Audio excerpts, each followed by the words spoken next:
This is Saturday Morning Mysteries. And we're your hosts, Alexis and Grace. Hello, everyone, and welcome back for yet another episode of Saturday Morning Mysteries, where we are your hosts. I'm Alexis. I'm Grace.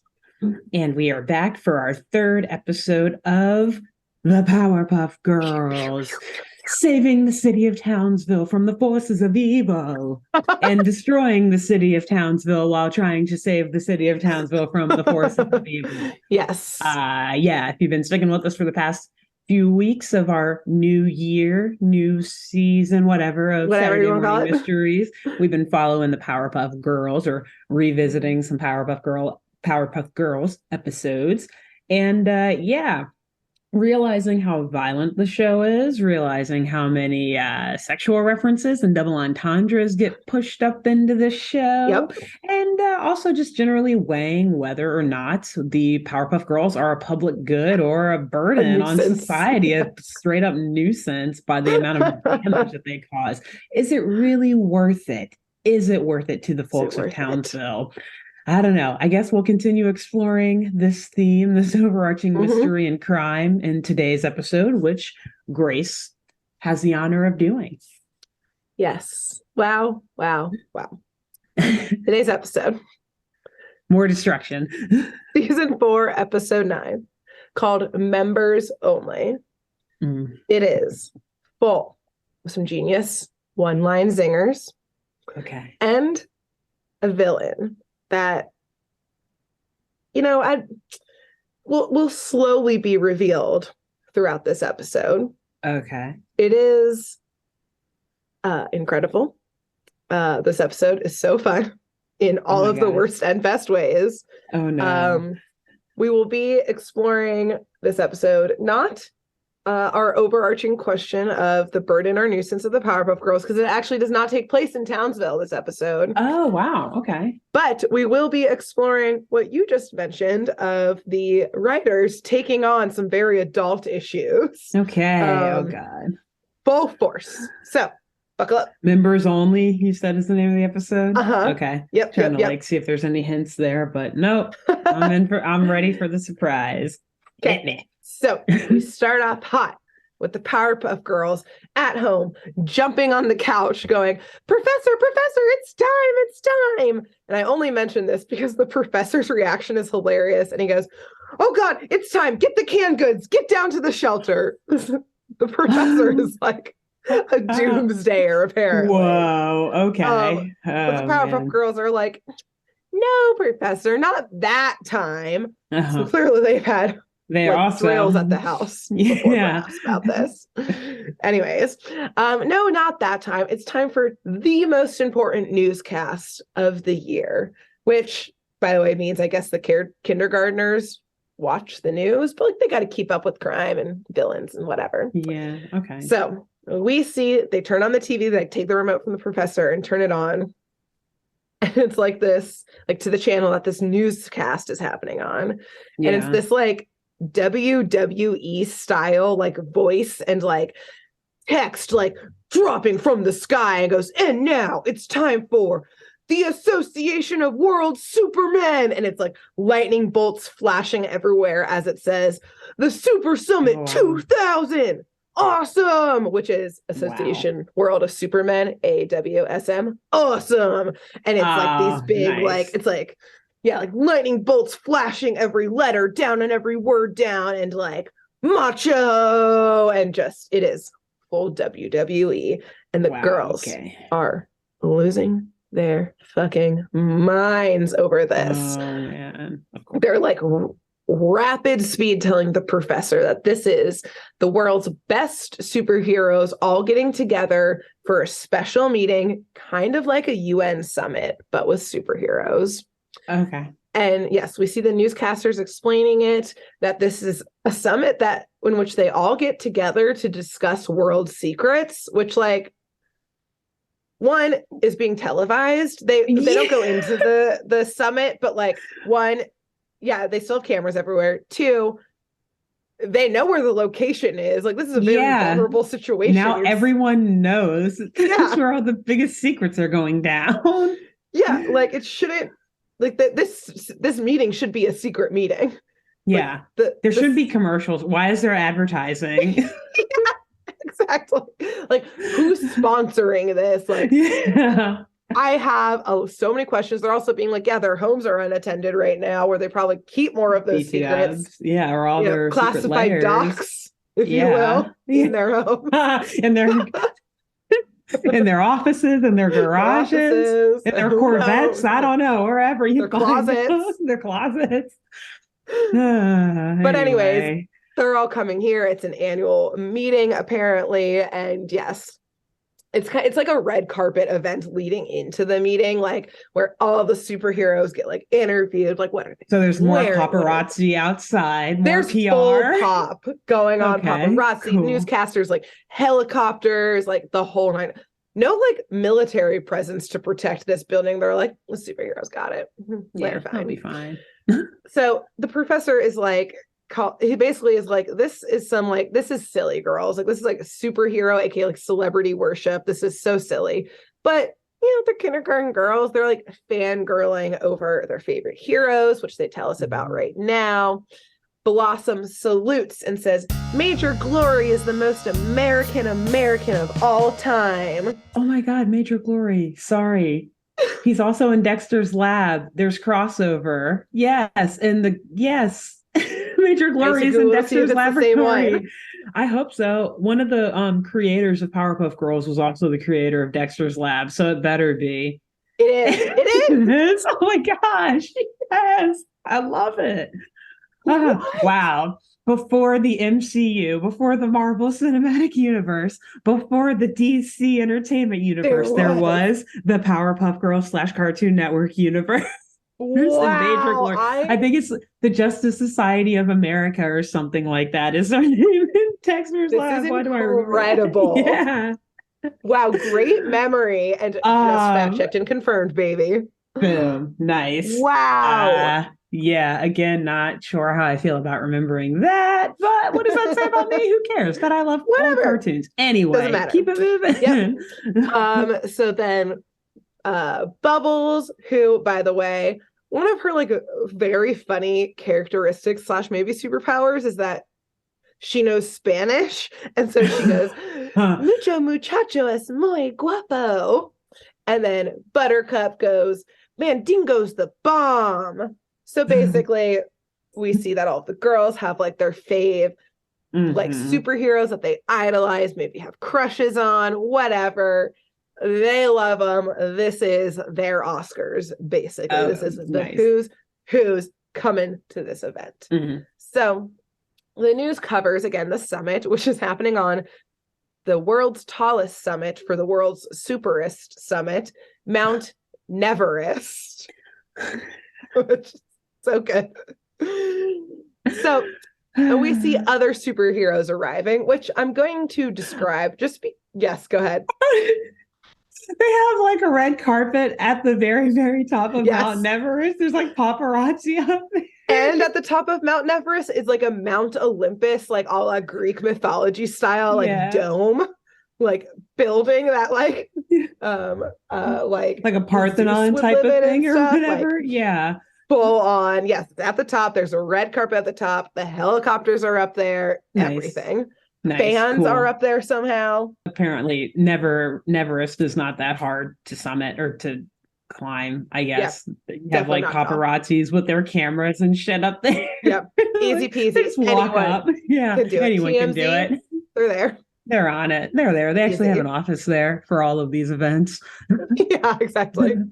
So I'm going to go through some of these red carpet superheroes simply because some of these characters are wild. And there's multiple cases in which the writers were like, we should represent more than just a North American or European country, but it's too hard to research individual countries. So let's just clump some together into like a single monolithic character.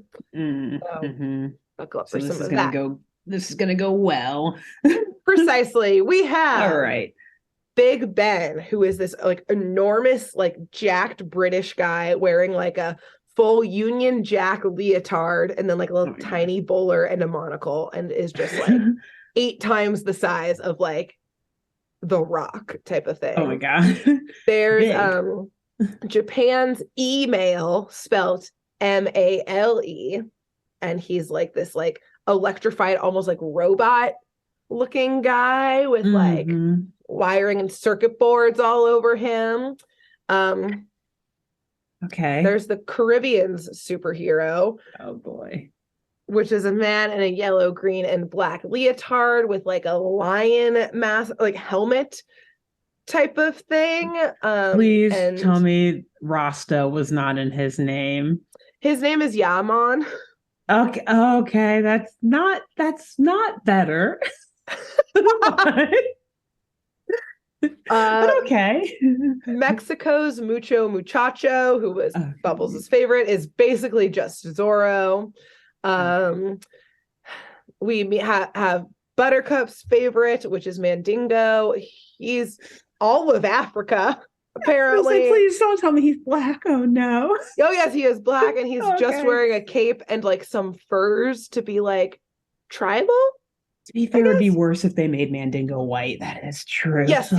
But still not great. Also black. Yeah. They do at least aren't, they're not all white, but like, yeah, he's just every African tribe ever, apparently. All in one man. Again, they were like, what are individual countries?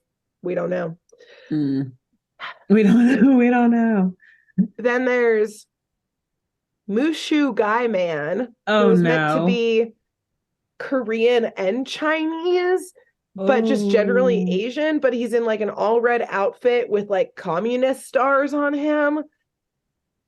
And then they were like, this is getting too hard. What other countries do we know? Oh, we know Australia. We'll just name him Down Under Mate. And he's just like a super jacked Crocodile Dundee. Of course. Anyways, then, like you said, a who's who of the super world.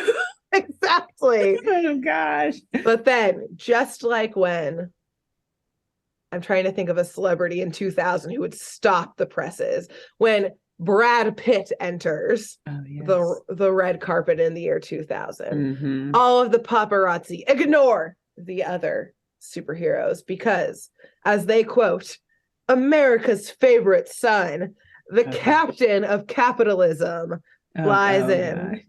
Did they actually say that? Yes, they literally say I love it. Capitalism. Which is even fucking funnier because he flies in. It's major glory. He's the founder of Awesome. He poses for the cameras and literally tells the cameras, hey kids, don't forget to buy my action figure. The captain of capitalism. It's so good. Beautiful. Oh man, I love it. There's no question as to why our generation is the way it is. When you watch shows like that. Okay. Yep, when it's so blatant. And so he has all red, white, and blue, the blue cape, the stars and stripes. He has like a golden like eagle mask situation on his helmet. He is the ultimate superhero, apparently. Yes. So luckily, the news is not allowed to go into the actual summit. This feels correct. They should not go into where the world secrets are being discussed, leaving the Powerpuff Girls just freaking out, like they just saw their fave peeps on the red carpet, being like, oh my God, like they're just so incredible. They're like imitating them, their favorite like fights that they know about. And they're just like, wow, I wonder what they're actually doing in there. And Buttercup is like, I don't know, probably super stuff. And Blossom is like, no, they are discussing moral issues and world crises. Okay, Blossom. Yeah. Oh, God. Sorry, go ahead. I'm just saying, clearly, I take back my comment of like, clearly the girls watch the news because they think shit actually gets done at like a world leader summit. They know nothing about politics, clearly. I was going to say, this is very appropriate since Davos just happened or whatever. Like literally like that at some ski resort in the mountains. Exactly. Oh, they're solving the world's problems. Wow. Ethical problems are being solved. Cute. Yeah. Oh, you kindergartners, so innocent. No, just discussing tax avoidance. Anyway. Yeah. But I mean, in a similar vein, the girls do agree, like, you know what? They do probably mainly just talk about like cool fighting techniques, which like, yeah they're not doing anything, but like talk about shooting the shit. I'm glad that the girls are so optimistic though, and that they're not wondering why they weren't invited to this thing. Yes. Well. Okay, their continue. enthusiasm immediately gives way to being like, they're all so good at what they do. I wish we were good enough to be there. And the professor, in a good dad moment, steps in and is like, what is this talk of not being good enough? Like, you are the best superheroes I know. Like, hell no, do not have that low self. Yeah, which like is hilarious. I kept that line in because I'm a superhero, so you know. I've got to start using that. You're the smartest person I know. Knows like 5 people. Well, like getting just like so much more specific of like, wow, you are the smartest redhead that I know. You're the smartest redhead who loves to bike that I know. Like, so specific. Damn. Wow. But despite this, the girls don't pick up on it. He gives them full pep talk, just like, hell no, do not have low self-confidence. Like, you are great superheroes. And like, this is just some silly old summit that like means nothing. Like, y'all could be there if you wanted to. And with that, the girls are like hyped. They just got this pep talk. They're like, you know what? Let's fucking go. And they blast off from the house, literally around the world to apparently Nepal, to Mount Everest. Wow. Oh, that's... yes. So remember that this is, in my head, what would be the most secure place on the planet. This is like the superhero layers of all superhero layers. Yeah. Like the superest place for the superiest of heroes, where they're discussing top secret global issues that they are only privy to. The world's security is on the line here. One would assume. And the Powerpuff Girls just busting through the roof. No security, nothing. Just immediately bust through and go, hi, we're Blossom Butters and Bubble and Buttercup. We're here to join the association. Just wow. I mean, they do have superpowers, I guess, so that's how they got through, but like that's not a good sign for the security of that building. Yeah, like they're also they should expect super people. Exactly. Like, yeah, you should expect people with special powers to be attacking the building. Yeah, exactly. And 3 girls can just bust on through them. And again, more damage. I'm sure that's not going to be a cheap fix. That is now on the world's dime damage. Yeah. So yes, I take back my statement of not damage. To add up, this is a UN infrastructure problem now. An international crisis, I would say, yes. So immediately the association starts like laughing, and Major Glory puts on this little baby voice because like they are children, and they're like, oh my stars, isn't this just the cutest thing? Which, okay, on one hand, this is some major like asshole pandering without a doubt. On the other hand, they're literal children, so like, how am I supposed to speak to them? On the third mysterious hand, like we mentioned, aren't they concerned that there's no security and that these children just busted in? Right. They could be bad guys. Right. For all we know, watch them like flip their shit and actually kill all the superheroes in there. Exactly. They could be strapped with some nukes. Oh my God. Right. Like they don't know. They're not checking. So anyways, he goes back into his like normal voice, and then he does put together like, oh, okay, like these are not just like some children who actually just stumbled in here. I can talk to them like adults. So he goes back into his normal superhero voice and explains, because again, they busted in, they were like, we want to join. And he explains that only heroes with certain super attributes can join, but there is an entrance exam that if you want to take it, you can join. Like that, it's just like you have to be the superiest to actually pass it, but if you're up for it, for the challenge, you can do it. Girls, unfazed. Buttercup literally just like legs spread, arms like this, and just goes, challenge! Like she's fucking amped. Okay. She is like, did just a line of coke and is ready for a fucking like, challenge. She had frosted Wheaties this morning and the frosting was cocaine. Yeah, exactly. And yeah, Major Glory is just like, well, aren't we just full of spice? Wow. She is full of spice. The spice. She's the spice. She is the spice in the professor's formula and is full of it right now. Full of the spice. Ooh. So instead of like, where are your parents? We need like guardian, like, I don't know, consent to give you this test, anything like that. Probably. They're just like, okie dokie. Invalid contract. Yeah. Can't contract with a minor. We'll give you all the tests. You know, they let the minors sign right up. So I know this international mountains. No, it's not. It's in Nepal, probably. International waters applies. Who knows? Who knows? Anyways, for the strength test, which is the test that's up first, is Buttercup, which Major Glory, and I just think this is very funny, he calls them all the wrong names. So if he calls her Butter Dish, I just don't know why it's really funny. He's just like, yeah, okay, Butter Dish, you're up first. And she goes, Buttercup, and he just ignores her. That is really funny. Yeah, it just kills me. Yeah, because Buttercup is so adorable of a name, but then Butter Dish, like, damn, it's really close.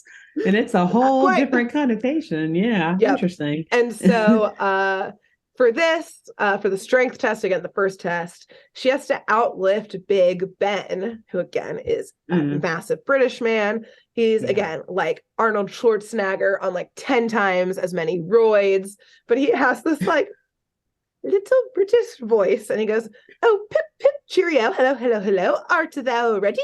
That wasn't a British accent. I was just trying to do a high-pitched voice. But yeah. But you get there. The picture. It's kind of there, yeah. Yeah. So we go back and forth here. He lifts a car. Buttercup lifts a bus. I don't know where they got all these things. Don't ask. He lifts an elephant. She lifts a whale. People starting to get pretty impressed. They were like, okay, she's kind of fucking around here. He lifts a castle. She lifts a high rise because America. Everyone gasps as Big Ben curses with a little higgledy-piggledy. So he flies into Big Ben's getting pissed. So he flies into the sky and is like, you know what? I'm going to lift this fucking mountain. He cuts Mount Everest in half. And then with like Atlas lifting the world, deadlifts Mount Everest. And everyone's like, oh shit, like damn, like this lift off is going down. Yeah. And then Buttercup, Butter Dish. Butter fucking dish lifts Big Ben lifting the mountain. She single-handedly picks him up with one of his little pilgrim type shoes on. Bam, baby. Damn, actually that's pretty cold. I'm not gonna lie. Yeah, it was fucking cool as hell. I was into it. I was She probably looked super chill as she was doing it too. Just like not even breaking a sweat. Blossom and Bubbles are cheering. Major Glory mutters, "By the rocket's red glare," which has so many good lines. Nice. All the other superheroes, as Big Ben walks in, literally a shamed head held low. They're all like making fun of him and like jeering at him and stuff. Next test is the test of speed, which Bubbles, which Major Glory calls her Caboodles. All right, Caboodles, you're up next. I was not bothered to learn their name. Again, this guy's such an asshole. Yeah. It's like he definitely knows their names. He's just saying it to like be an asshole. Yes, precisely. As a side note, there's a great line from 30 Rock where Jack Donaghy, who's like the boss, is like, the greatest power move. Or is it Ron Swanson in Parks and Rec? Either way, it's like the greatest power move. Swanson. It's to call people the wrong name. Yeah. You've met them before, so he uses it on Anne, I think. I forget what he calls her. He's like, Mary or something like that. Yeah, Marie, nice to meet you. Yeah. So Bubbles, aka Caboodles, is up against Email, who the youth listening won't get this. He's making a dial-up tone noise as he like walks up, which is funny. Yeah. Which is like hear it. exactly, which is very funny because like then it was relevant, but now it's a sign of like very slow internet when it's a test of speed. So this test of speed is a race around the world. And Email smiles at little caboodles and says, "So my little JPEG, shall we download?" Which sounds kind of weird and inappropriate, but whatever. A little bit. Gun gets fired. Email zips off. Bubbles gets distracted for a second and then was like, "Oh, okay." And she runs off. They're dashing around the world, immediately catches up to Email and is like, "Excuse me, sir, am I supposed to keep up with you or is someone supposed to win?" And Email is like, "Oh, one of us is definitely meant to win." And she goes, "Oh, okay." And then dashes off. Damn, fifth gears it. Like immediately, exactly. Immediately wins. Everyone again is like, "Oh shit!" Like, Email, you just got schooled. Like, 100. This is some 5G shit. That's not what they said, but that's what I'm saying now. Bubbles is on that 5G. He's still on dial-up. So nice. Test number 3 is for Blossom. It's a test of wit and staying cool under fire. But this test requires like a kind of like real life on the spot reaction. It requires some type of crime or crises, which perfect timing. There's an asteroid shower en route to smash into Earth at the very moment. Excellent. And this test is not necessarily against Major Glory himself, but he goes with Blossom to like basically evaluate. Which, side note, they both fly directly into space. They are superheroes. The Powerpuff Girls can go into space. So can Major Glory. Don't worry about it. Don't worry about it. Just let it happen. It's NBD. So as they're flying out to space for the asteroid shower, Bubbles gives like this cute little speech where she's like, "This is such an honor and a privilege to be teaming up with you right now to save the world." And that's when he's like, "I'm not here to save the world with you. I'm here to grade you." And he has like a little clipboard. And also, for when you can't do it, I'm here to save the world myself. So, real dick move. Yeah. But no time to fester on it. There are tons of asteroids flying into the Earth. Too many for Blossom to handle. And they start like whizzing past her. She's able to like punch some into obliteration. But it's just going too fast. And Major Glory's like, writing down on his little clipboard, like, it's not going well. Meanwhile, like Australia's getting hit, like, oh yeah, exactly. Down on your mates, like, "Hi, mate. Damn. Hate to see it happen." And so Blossom does pause to think because she did realize this was a test of wits. So she goes, "Oh, wait a second. I'm a superhero. I can do anything. I can breathe ice." So she covers the biggest asteroid in just like a shell of ice, just freezes it on the spot, and then punches it with the perfect calculation so that all of the ice shells shoot off, or icicles shoot off to all of the other asteroids and blow all of them up before they reach Earth. She did quick math, physics, space physics. She's a genius. Look, I'm not a planetary scientist, and I don't know how I could talk to one to confirm whether or not that would work in Will space. we ever know one? No access to planetary scientists. No access here whatsoever. Nope. But Major Glory is impressed, and he mutters, as he should be, "Well, I'll be born on the 4th of July. Oh my God. She actually did it. Surely he thought she would doom the planet. But there's, as he's like muttering that to himself, and she's like, "I did it, baby." There is one more asteroid, and it runs right into Major Glory and gives him a concussion. It blows up. The world's fine, but but Blossom has to take him back, to Earth. I may only mention this part because everyone fucking loses their minds laughing now that like Blossom did it. Major Glory got hit by an asteroid. One of them goes, "Now I know why Benjamin Franklin wanted a turkey," because he's like dressed like an eagle. It's a historic blow there. You hate to see it happen. You do. Damn it, USA, Yes. get it together. Yes. So Powerpuff Girls are all like high-fiving each other, like, we did so great. Major Glory tells what he now calls the Sugar Puffs, which I also love. The Sugar Puffs. So cute. To stand at attention for their final grades.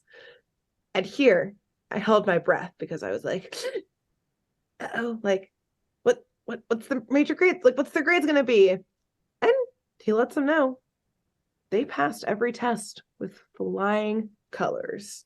Like, there's no denying that they fucking kicked some ass. And so he looks to all of the other superheroes for their reactions.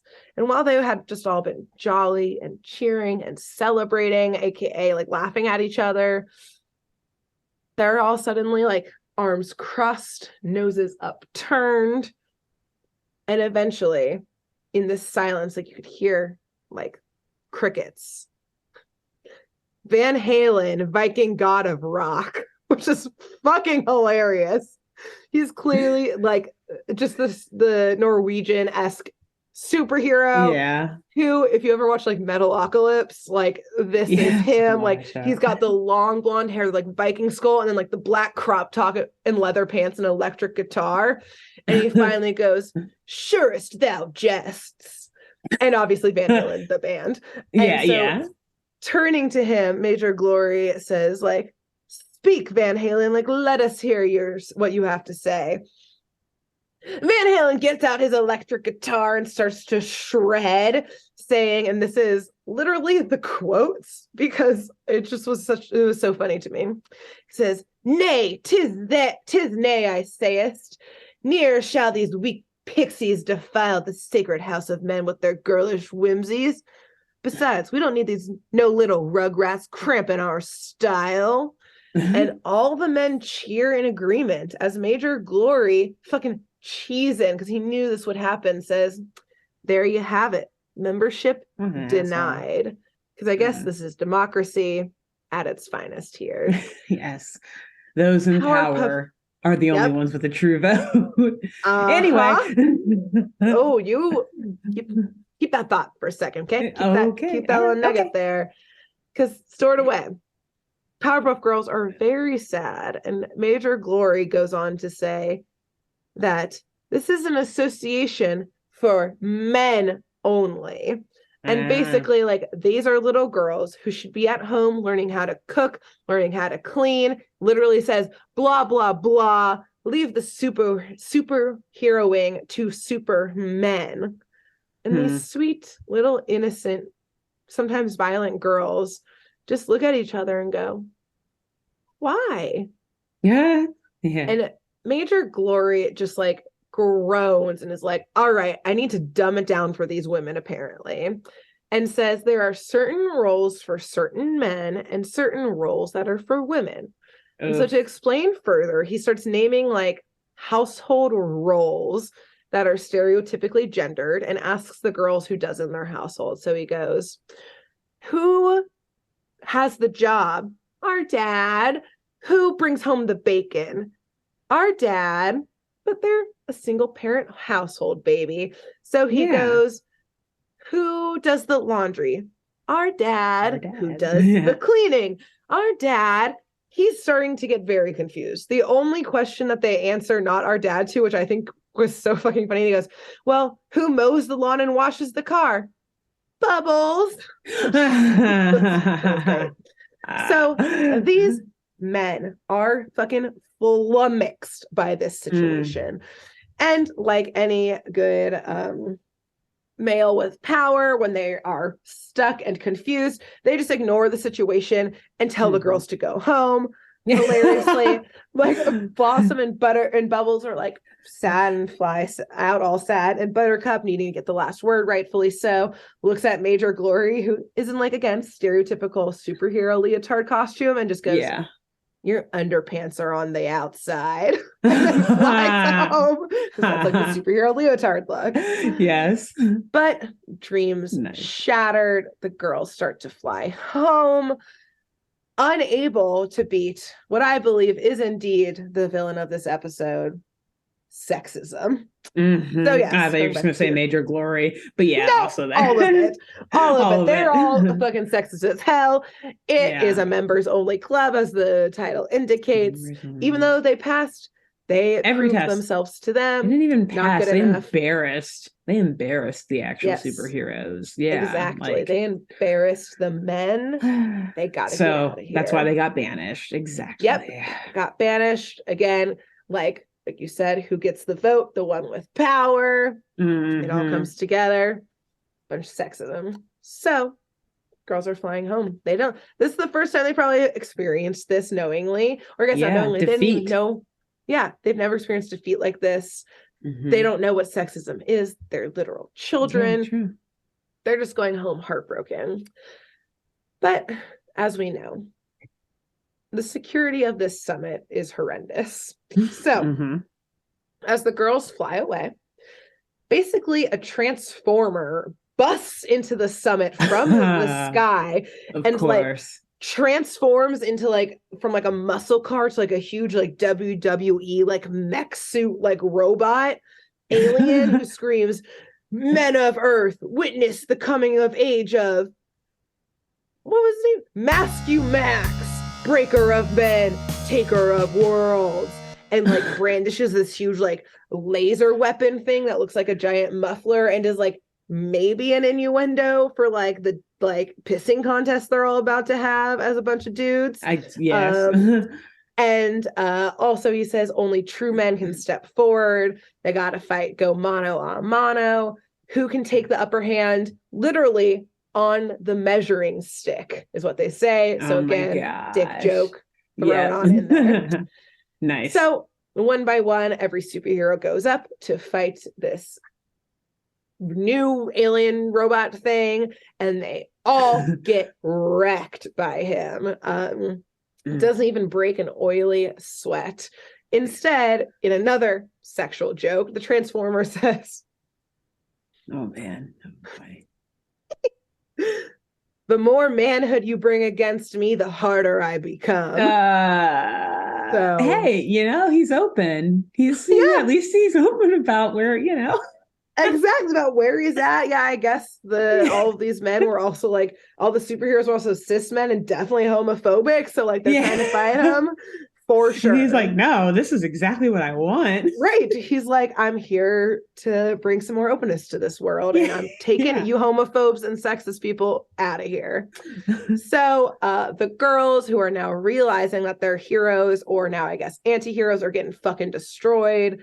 They decide, you know what, they're like, we got to be better than them. Like, we got to not sink to their level. We got to go back, save their sorry asses. You go high. But they're going to do it their way by putting a twist on that sexism, because they fly back in and they say, we're here and we're ready to clean house, baby. So nice. They start lean into it. Yeah, kicking this guy from the start. He says some like sexist shit of just like, oh, little girls. And Blossom says, let's really get cooking. And then they form this like furious, they call it the furious flaming feline. Oh gosh. Which is just a pussy / vagina joke at this point. Yeah, because they literally turn into a giant flaming cat and set this mofo on fucking fire. And he starts crying and flies back into space, literally yelling for his mom. So all of the superheroes thank the Powerpuff Girls, and they're like praising them now. They cannot get over that they just got saved by these 3 little girls. Their minds have been changed. They're saying, please let us join your club now. Blossom and Bubbles are like, as if. Please. But Buttercup goes, now girls, just because they were mean and insensitive doesn't mean we shouldn't turn the other cheek. So now we learn the day is saved thanks to the Powerpuff Girls and the Society of Associated Puffketeers. Puffketeers? Something like that. And we see the like end screen zoom out, and all of the like male superheroes are now in Powerpuff Girl dresses and like shoes. And they're all doing the same like poses and have like sparkles and hearts all over them. And that's it.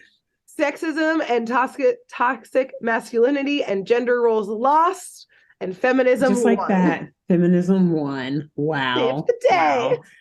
The Powerpuff Girls saved the day and society. Good for them. Straight up. They fucking did it. So wow. There you Great go. job. It was great. Thank you. Oh my God. I can't wait to watch and see this monster. Or I guess robot, whatever. Yes. And there's like so many more one-liners in it too that I just truly could not keep up with. So enjoy that. Enjoy. Great job though. Great and again, job. I wonder why we are the way we are, because we watch episodes like this growing up. Probably as kids, just like, wow, ha ha ha, like not knowing exactly at all, but it's like in our brains, embedded back in here. There. That microchip or whatever. Could literally burn down the patriarchy, because that's what the Powerpuff Girls literally did when they turned into flames. Like, yeah, it's like, I don't know how we do it, but like that's what we do. So yeah, okay, it was just a little seed planted back in 2000 when we were 8 years old. Yeah. Anyway, great job. Thank you. Yes, it was a great episode. Very fun. Please enjoy it. And between now and next week, who should our listeners and viewers tell about this show? Tell about the pod. That's a toughie. That is a toughie. So I guess, a lot of play on some classic comic book characters and all that. Find your local comic book store and tell them. I'm sure that they are aware that the Powerpuff Girls exist, and that they had like a whole like parallel world of fictional characters and whatnot based off of real life fictional characters.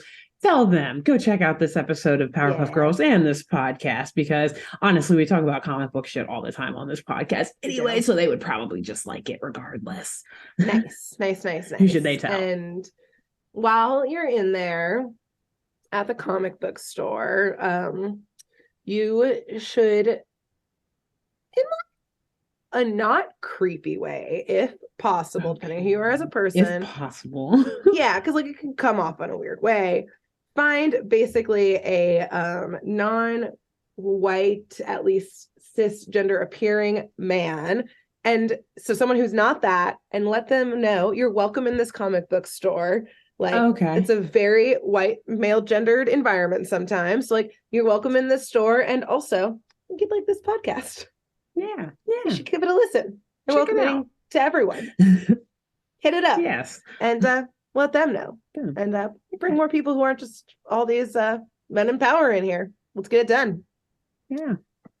And cool. That's it. We'll see y'all next week. Until next week, after you tell all the people at the comic book store. Yep. Goodbye. Bye. Thanks for tuning in to Saturday Morning Mysteries. If you enjoyed this episode, please share, rate, review, leave us a like, and drop a comment. We post episodes every Saturday and bonus tune tangents whenever we feel like it. So please subscribe so you don't miss the shenanigans. And if you want to follow us on YouTube, click the bell under the YouTube subscribe button to receive notifications when new videos are posted. And if you want to subscribe to the podcast, we have no idea what you're listening to us on, so just hit the big subscribe button on whatever app you're using. We believe in you. Give us a follow on Twitter and Instagram at SatmornMist, all the abreves, and let us know if you have any episode or show requests by emailing SaturdayMorningMysteries@gmail.com. Thanks to Jenna Kendall for the logo design and to Ava Sakiki for the music used during this week's episode. See y'all groovy kids next week on Saturday Morning Mysteries.